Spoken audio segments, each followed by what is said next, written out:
There's nothing wrong with me that a brain operation wouldn't fix. But is being fixed what I want? Truth be told, I enjoy my little dysfunctions. I revel in my quirkiness. It's going to take a lot more than a brain operation to get me to conform and become a regular guy. No employer has ever been glad he hired me. I could never run for public office. An organization with lax entrance requirements would soon ask me to leave. This is why I no longer apply for jobs or attempt to join groups. By knowing myself, I can save both of us a lot of time. You can take your job and shove it where the sun doesn't shine. I say that to imaginary employers before I even apply for a job, and it spares me the agony of being hired or fired or filling out paperwork. Best of all, it saves me from having to pretend to work.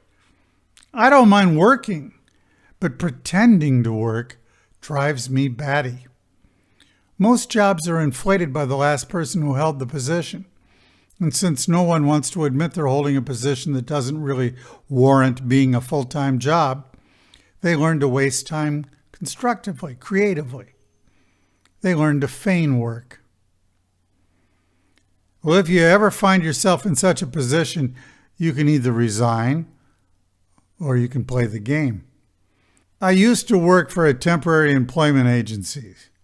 And these agencies allow firms to hire someone to fill in for a few weeks while the regular employee is missing or on vacation. Perhaps there were subtle details that could not be explained in such a short time frame, but in my experience, most of these jobs amounted to 2 hours a day of work and 6 hours a day of hanging out.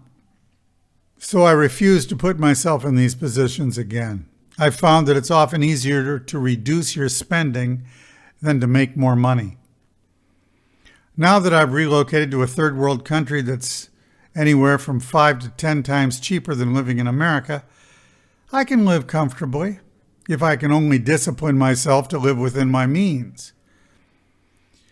Experience has shown me that shopping is the great downfall for most people who have money problems.